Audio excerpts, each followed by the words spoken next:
Salut à tous, c'est Punk de la chaîne, bienvenue sur cette vidéo qui aujourd'hui continue notre étude sur la méthode Silva. Toujours, je vous rappelle, toute l'étude de la méthode Silva, c'est toujours en dédicace à notre ami qui est parti aujourd'hui. Donc, vous pensez vraiment à lui pour ceux qui l'ont connu, d'accord.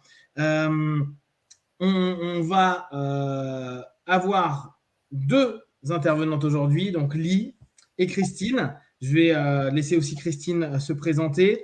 Vous pensez à nous poser des questions au maximum une fois que la vidéo est sortie, parce que ça nous permet, nous, d'avancer sur la façon dont on va fonctionner. Autre petite chose, il y a pas mal de personnes là, qui m'ont dit qu'ils étaient intéressés pour faire la méthode Silva. Donc là, c'est cool parce qu'on a quelqu'un qui s'occupe de la Belgique, on a quelqu'un qui s'occupe de la France. Donc, vous pourrez les contacter sans aucun problème. Moi, j'ai eu pas mal de personnes qui m'ont dit « Ah, c'est cool, j'aime bien cette vidéo, j'aimerais bien faire la méthode. » Donc, profitez-en et surtout, posez vos questions avant, n'hésitez pas. Ça sera vraiment un plus. Donc, aujourd'hui, mon idée est d'orienter vers une notion toute simple de qui était José Silva, quelle était un peu sa vie. Et on va se poser pas mal de questions au travers de tout ça. Dans un premier temps, Christine, est-ce que tu peux te présenter, s'il te plaît? Oui, bonjour, je m'appelle Christine Denis et je m'occupe de la méthode Silva en Belgique francophone. J'ai eu la chance et je dirais le privilège d'être formée par lui il y a presque 30 ans maintenant, à la grande époque avec Michael bien sûr, et j'ai eu la chance de connaître et de rencontrer aussi à plusieurs reprises José Silva et de pouvoir aussi lui poser des questions et d'être supervisée par lui à Paris. Voilà. Donc là, ce qui est cool, c'est qu'on a vraiment des personnes qui ont été en contact avec José Silva. On va donc parler un petit peu de José. Est-ce que Lee, tu veux commencer un peu en papoter? Moi, j'ai pris pas mal de dates et tout. Après, c'est juste pour permettre à tout à chacun de comprendre la période dans laquelle il a évolué. Pourquoi je fais ça? Parce que une raison toute bête, c'est qu'assez souvent, quand vous allez découvrir la méthode Silva, vous pouvez vous dire « Ah, mais ça ressemble à de la PNL. Ah, mais j'ai vu ça dans tel bouquin. Ah, j'ai lu ça dans tel élément. » Sauf que faut se souvenir que lui, il est né en 14, que la méthode a été proposée en 66, et à l'époque, on n'avait pas de PNL, on n'avait pas tous les systèmes qui sont nés a posteriori, le MDR, tous les travaux de dev perso plus ou moins actuels dans des projections de plein de choses. C'était vraiment hyper novateur pour l'époque. Donc, on est vraiment sur quelqu'un qui est innovant, qui est quelqu'un qui est un précurseur. On n'est pas quelqu'un qui… José, ce n'était pas une personne qui a récupéré, qui a créé une notion syncrétique des choses. Il a été initiateur d'une réflexion. Ça, c'est intéressant à prendre en compte. Constamment, je reviendrai dessus parce qu'on pourrait assez facilement se dire, ce qu'il dit, on connaît. Oui, on connaît aujourd'hui en 2020. Sauf que imaginez la notion dans les années 60, dans les années 70, et puis quand ça évolue. Qu'est-ce que tu as envie de dire de José Elie dans un premier temps? Je crois qu'il y a quelque chose qu'on n'a pas mentionné la première fois, et c'était que José était complètement autodidacte. Et je crois que c'est ça, justement, qui lui a fait un peu son génie, parce qu'il n'a jamais été éduqué dans un cursus strict où vous faites ça et vous ne faites pas ça. Donc, finalement, il a tout étudié lui-même. Il était gourmand pour les livres. Il dévorait tous les livres. Et si quelque chose lui intéressait, il allait chercher là-dessus. Et effectivement, c'est pour ça que nous avons… bien sûr, beaucoup de choses qu'il a appris en hypnose, mais aussi des choses qu'il a appris dans d'autres systèmes, la franc-maçonnerie, la Rose-Croix, les guérisseurs spirituels, en fait, tout ce qui avait quelque chose à faire avec l'esprit humain, et il dévorait sans cesse. Bon. Alors, ça c'est un des gros plus. Christine, là, comme ça, en premier lieu, tu as envie de rajouter quelque chose? Après, moi, je driverai. Oui, moi, je le vois comme un précurseur, un peu comme un chaman des temps modernes. C'était aussi, je dirais, un cœur sur pattes, parce que moi, je m'en souviens, je le connais beaucoup moins bien que lui, évidemment, qui avait des rapports privilégiés avec lui. Mais voilà, pour moi, c'est quelqu'un qui était dans une extrême bienveillance. Et quand on voit les phrases qui caractérisent sa technique, puissions-nous faire en sorte que son monde soit meilleur à vivre et laisser un monde meilleur pour tous ceux qui nous suivront. Si ça, c'est pas de l'actualité aujourd'hui, voilà. C'est vraiment le souvenir que j'en ai. C'est une extrême bienveillance, un grand sourire franc et jovial. Et voilà. Vous allez voir quand on va vraiment rentrer dans l'étude sémantique de ce qu'il a dit. Il y a plein de phrases mais qui sont juste géniales. Considère les autres comme tes frères ou des sœurs, comme des pères ou des mères. Juste ça, tu te dis mais c'est génial. La sémantique est d'un humanisme qui est extraordinaire et que moi, pour quand même avoir entendu beaucoup d'hypnose, en avoir fait beaucoup, j'ai rarement entendu une sémantique qui est aussi ouverte dans une intention positive à l'autre. L'autre devient un élément primordial. C'est-à-dire que c'est un des paradoxes. Pour moi, la méthode Silva est un système d'auto-hypnose, c'est-à-dire pour nous-mêmes, mais tout le concept est basé sur le fait que nous sommes un maillon et que, étant un maillon, si je suis mieux, toi, tu peux être mieux, l'autre peut être mieux. Et si tu ne vas pas bien, je peux t'aider à aller mieux. Et cette notion d'état collectif, de se dire, si je suis un maillon positif et que tu es un maillon positif, on fait monter le monde, la société, les vibrations, qu'importe comment vous allez nommer ça. C'est quelque chose qu'on voit assez peu sans rentrer justement dans des trucs qui sont ultra spirituels. Puis ce n'était pas du tout sur cette notion-là, même si c'était un homme spirituel, il y avait cette notion d'interconnexion entre les gens et cette importance-là. Est-ce que vous l'avez justement ressenti, ce besoin d'expansion de soi pour l'autre quand vous étiez en contact avec lui? Pardon, c'est... Oui, enfin, moi, je l'ai ressenti comme ça, tout à fait. Tu l'as ressenti comme ça? En fait, il disait sans cesse, examinez vos buts, est-ce que ça rend service aussi aux autres? Et si tu as un blocage quand tu programmes quelque chose pour toi-même, trouve quelqu'un d'autre qui a le même problème et programme pour cette autre personne. Et ça va justement libérer le blocage que tu as vers toi-même. Donc, il y avait toujours cette idée de aider les autres, rendre service, résoudre les problèmes. Et c'était ça qui faisait fonctionner, en fait, presque tout son système, quoi. Bien sûr. Ouais, mais c'est intéressant. D'ailleurs, on reviendra ultérieurement dessus, mais un des points qui a été très marquant dans la méthode Silva, c'est justement la programmation. On vous expliquera ça un petit peu plus tard, mais c'est le fait de travailler sur ce qu'on appelle des cas pour leur permettre d'aller mieux. Et c'est quand même assez intéressant de se dire, je fais un système de développement personnel, donc pour le je suis, qui au bout du compte commence au fur et à mesure ou se fait connaître par le fait de je suis mieux, donc je peux t'aider toi et je m'occupe de toi. Enfin, si je peux t'aider, te permettre de faire un pas en plus, etc. Rien que ça, je trouve qu'il y a un côté qui est assez unique dans le modèle et dans la façon de percevoir. En général, quand on fait du dev perso, c'est pour se développer. C'est rarement pour dire bon, je vais penser à mon voisin ou je vais penser. On peut se dire si je me sens mieux, les autres se sentiront mieux. Mais là, il y a toujours cette dynamique de dire je vais m'occuper aussi d'autrui. Si tu ne vas pas bien, ce rapport de miroir, ou si je ne vais pas bien et qu'il y a le même truc, peut-être qu'en t'aidant, en te permettant de faire un pas, donc en regardant les choses différemment, c'est un recadrage sur les notions hypnose PNL, c'est un recadrage. Ça nous permet peut-être aussi de trouver ses propres solutions. Et ça, c'est beau dans une société où aujourd'hui on est en concurrence, en opposition, se dire on a un système qui nous dit tu peux travailler sur toi, mais en travaillant sur toi, tu peux aussi prendre du temps pour travailler sur autrui et dès lors travailler sur toi. Il y a quelque chose qui est hyper profond, moi je trouve, dans le système. Oui, et tout de suite après avoir parlé de meilleur monde pour les autres et la famille, il dit tu es un être humain supérieur. Alors au départ, si on prend ça toute seule, c'est un peu choquant si tu veux, mais tout de suite, sa définition de quelqu'un qui est un être supérieur, c'est quelqu'un qui est plus compréhensif et plus compatissant vers les autres. Donc il voit toujours tout le développement en contexte avec le reste de l'humanité. Ça, c'est intéressant. Cette sémantique, tu es un être humain supérieur. C'est amusant dans un des audios qu'il fait lui, il définit un moment, donc il dit ça après, mais il dit aussi tu es celui qui exploite le mieux ton mental de façon positive. Et pour lui, un être humain supérieur, c'est dire je prends attention à mon mental, à ce que je l'utilise, à comment je l'utilise, à comment je l'oriente, et parce que j'ai une intentionnalité qui est positive, je suis supérieur à celui qui se laisse aller par son mental, qui a peur ou qui n'est pas dans un cheminement. Et c'est vraiment pas un truc genre je suis meilleur que toi. C'est juste j'ai une éducation qui me permet d'aller vers une orientation positive. Et ça, je trouve que c'est quelque chose de beau, de se dire la supériorité n'est pas une comparaison de je suis plus grand, plus fort. C'est juste j'ai une compétence que je développe volontairement. Parce qu'on est quand même d'accord que la méthode Silva, c'est pas que quelqu'un qui nous parle et qui nous permet d'apprendre à descendre à un niveau de transe, à un niveau alpha, etc.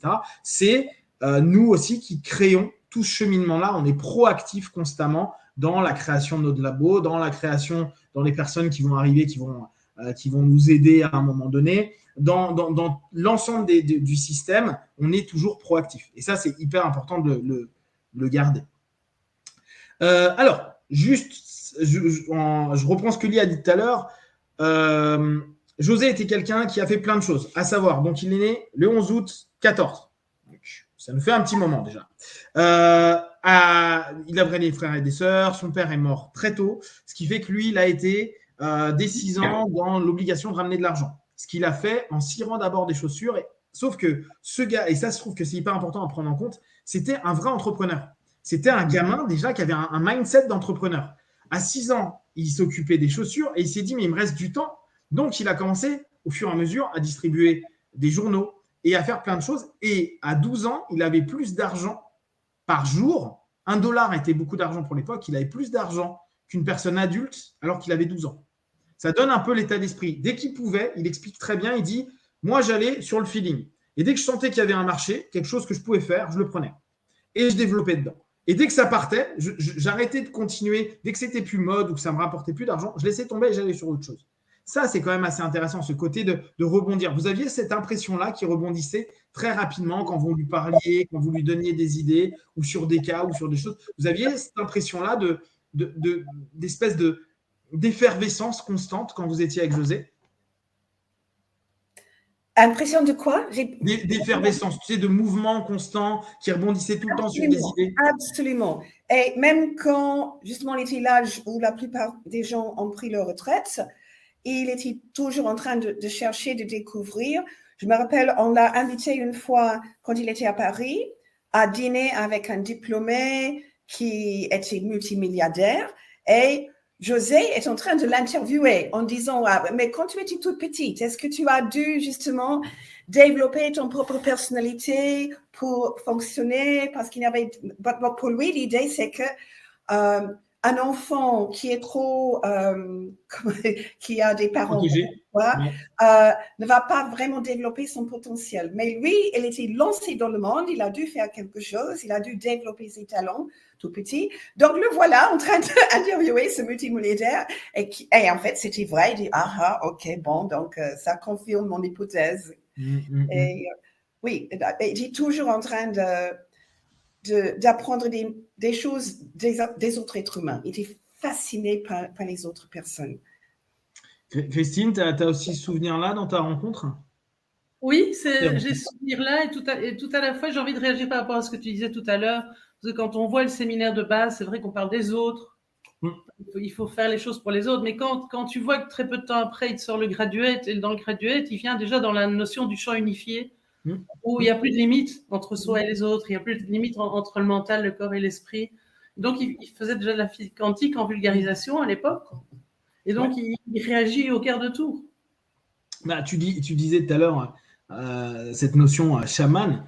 Il y a un côté très, très spirituel d'un univers. Voilà, c'est ça, de l'univers unique, du un, nous sommes un, donc on doit faire attention à l'autre particule parce que sans elle, il n'y a plus ce un-là, etc.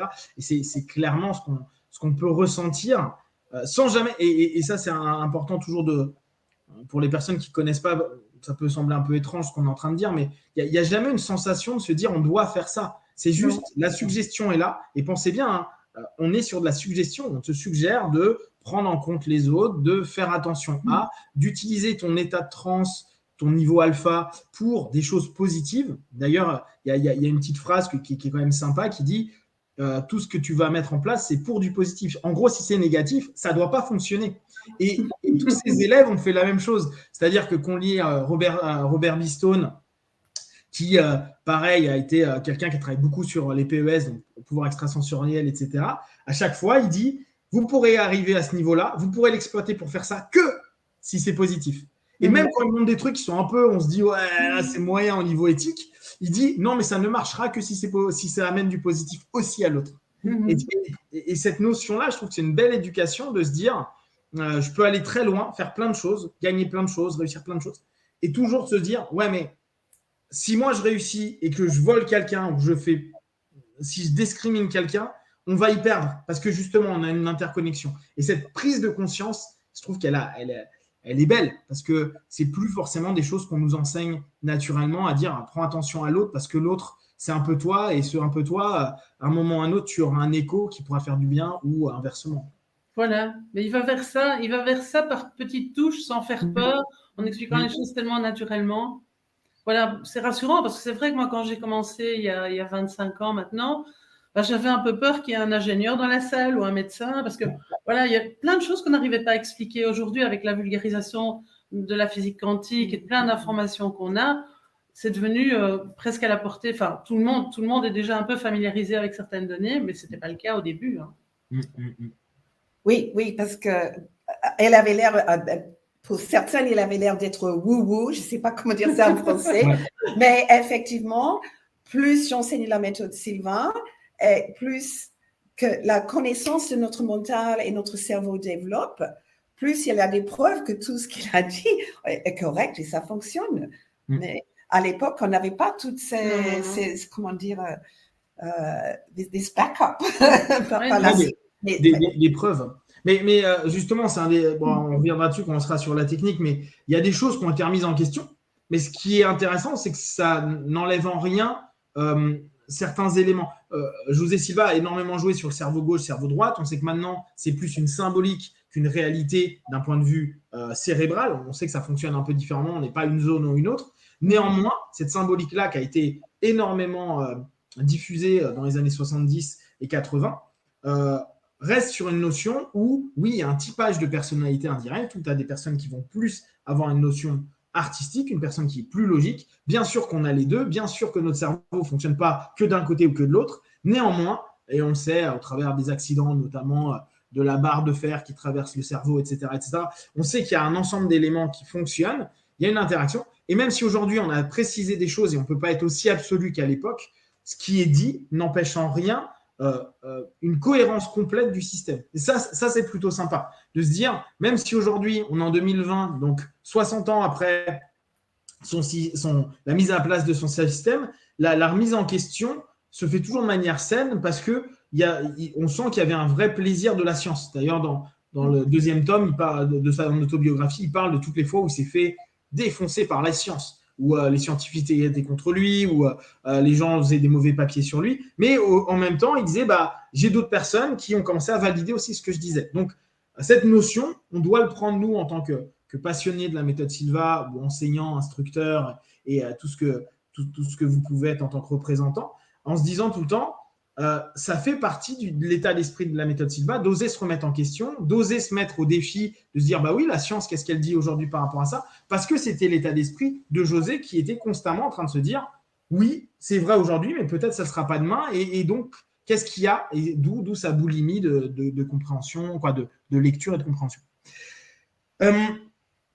Je reviens un petit peu sur sa vie. Il y a à 12 ans, donc, il commençait déjà à savoir conduire. Je vous laisse imaginer. Alors, faut aussi voir le contexte. Il est au Texas.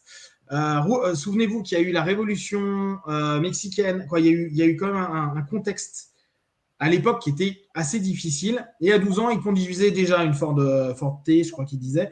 Et il a commencé à aller acheter des choses en ville. Alors, je ne sais plus si c'est San Antonio, mais en tout cas, quand même, à pas mal de bornes. Et à revenir et à faire du porte-à-porte pour vendre les produits. Et après, il s'est amusé à avoir une petite entreprise où il faisait vendre des produits qu'il n'y avait pas dans sa ville par des enfants. Donc, il a très rapidement pris ce pli de développer du business. Et toute sa vie, jusqu'à 66, il a été dans le business et notamment l'électronique. Et l'électronique, il l'a appris par un barbier. Alors, c'est quand même assez amusant. Un barbier qui était un barbier grec avec qui il commençait à parler un peu parce qu'il ne savait pas bien écrire et parler l'anglais. Et ils ont appris ensemble. Et lui, il passait un diplôme et il lui a demandé, en lui payant chaque leçon, de faire son cours par correspondance. Il avait moins de 17 ans et il n'a pas eu le diplôme parce que ce n'était pas son diplôme, mais il a eu la formation qui l'a aidé toute sa vie. Donc, c'est quelqu'un qui était ultra manuel et qui a énormément appris. Ça, c'est quand même assez intéressant, se dire que quelqu'un qui a autant bossé avec sa tête était quelqu'un qui gagnait sa vie avec ses mains. Et ça, je trouve que c'est plutôt sympa. Ça ouvre une vraie porte à plein de gens qui disent « Ouais, mais moi, tu sais, je suis pas tellement dans ces mondes-là. » Non, ça n'a rien à voir. On peut très bien se développer personnellement, émotionnellement, travailler sur plein de belles choses en étant complètement quelqu'un dans le concret, dans le dur, mécanicien. Lui, il était donc dans les antennes à l'époque, dans les antennes, etc. etc. Là, quand vous sur la jeunesse de José, qu'est-ce qui vous a marqué dans ce que vous connaissez ou dans ce qu'il vous a dit? Qu'est-ce qui vous a marqué de cet homme-là dans sa jeunesse avant de rentrer à l'armée? Il est rentré à l'armée en 44 à 30 ans. Qu'est-ce qui vous a marqué dans ce qu'il vous a partagé ou que vous avez ressenti avec lui? Justement, avant qu'il est entré dans l'armée, ça c'était en fait la première vraie découverte qu'il existe une science, psychologie en fait, sur le mental, etc. Mais en fait, avant ça, c'était plutôt sa passion d'apprendre tout ce qu'il pouvait et de le pratiquer aussi. Donc, par exemple, quand il a appris l'hypnose, il a pratiqué tout de suite sur tous les enfants. Et comme tu disais, à l'époque, le mot hypnose était un peu, c'était supposé être manipulation et tout ça. Et même sa propre femme n'était pas contente qu'il faisait ça. Et en fait, il racontait toujours, dans le séminaire graduate, où on apprend justement une technique qu'on appelle le pouce sur le front. Et en fait, il explique qu'il utilisait ça régulièrement pour les enfants parce que c'était un ancrage, justement, si un enfant était agité ou bien, il mettait le pouce sur le front. Alors, il paraît qu'un jour, Tony s'était fait blesser et il était dans tous ses états et il hurlait, il courait, et en fait, il courait autour de la maison comme ça. Et maman courait après lui en essayant de l'attraper et de le calmer. Et José Silva s'est mis devant Tony et a fait le pouce sur le front. Et il s'est calmé tout de suite. Et il paraît que ça, c'était le moment où la femme de José a changé son raisonnement. OK, donc tu fais ça pour le bien des enfants, c'est OK, je suis d'accord. Mais et même dans sa propre famille, il a dû prouver que l'hypnose était quand même quelque chose de positif, quoi. C'est amusant, on reviendra un peu dessus sur l'histoire de l'hypnose avec lui, mais il disait qu'il avait donc appris à Isabella à faire de l'hypnose, qu'il faisait sur Junior, je crois José Junior ou autre, ou Tony, je ne sais plus, mais elle faisait des séances d'hypnose où il faisait oublier son nom, mais carrément il lui faisait faire n'importe quoi. Et à un moment, il y a un policier qui ramène l'enfant et qui avait fait un truc et José, il pète un câble. Non, c'est sa femme, comment elle s'appelait? Elle s'appelait Paula, qui pète un câble en disant mais regarde José, avec l'hypnose, elle lui a fait faire n'importe quoi. La police le ramène et José, apparemment, il disait non mais c'était intéressant. Je voulais voir jusqu'à où ils étaient capables d'aller. Et en fait, lui était constamment en train de se dire bon, c'est qu'une expérience, c'est pas grave. Et à chaque fois, il disait bon je tentais de recadrer pour leur montrer que l'hypnose c'est bien, mais il jouait pas trop. Et il a pris un enseignement, mais effectivement, à l'époque, Paula, elle pétait des câbles apparemment, à dire mais non, il faut que tu arrêtes d'enseigner l'hypnose, c'est pas bien. Et justement, dans son bouquin, elle explique ce moment où elle s'est rendue compte que ah oui, c'est positif, ça peut les aider, les enfants. Tout à fait. On reviendra. Ouais. Il y avait aussi comment la famille considérait tout à fait normal de pratiquer hypnose et régression. Et en fait, il disait qu'il se considérait comme une petite famille tout à fait normale, dans les bonnes de la rideau et tout ça. Et oui, comme toutes les autres familles, tous les dimanches, on va à l'église, on a le dîner rôti pour la famille, et puis l'après-midi, on fait les régressions dans les vies antérieures. Et ils croyaient que toutes les familles étaient comme ça, parce que c'était... Mais pour eux, c'était une partie naturelle de leur vie. Et pratiquer les régressions, c'était quelque chose qu'on faisait régulièrement et c'était extraordinaire. Ce qui était marrant, tu vois, j'ai noté dans les objectifs qu'il avait quand il a commencé l'hypnose, c'était calmer les enfants. Tu vois, le premier truc, calmer les enfants, développer l'attention et la concentration. Et il avait un truc, mais qu'il a très vite enlevé. Il se disait, est-ce qu'on peut développer l'IQ, tu vois, le QI de l'enfant avec l'hypnose? C'est intéressant comme questionnement à la base. Le QI, IQ. Oui, il a amélioré les notes des enfants tout de suite, mais est-ce que c'était le QI, justement? il disait qu'à un moment, il a arrêté il s'est dit, ça sert à rien, puis de toute façon, c'est pas une preuve. Par contre, il disait, j'arrivais à ce qu'ils aient plus d'attention et à les calmer. Donc, c'est amusant de se dire que lui, quand il a vu l'hypnose, il s'est dit, je vais faire ça sur les enfants. Parce que, apparemment, ses enfants étaient bien énervés. Donc, c'est assez amusant. Donc, 44, effectivement, il rentre à l'armée. Donc 44, hein, vous savez, aux États-Unis ce qui s'est passé, il y a eu Pearl Harbor, ils se sont engagés donc dans la guerre peu de temps après, du côté Japon, etc. D'un autre côté, ils sont venus aider la France et l'Europe. Et donc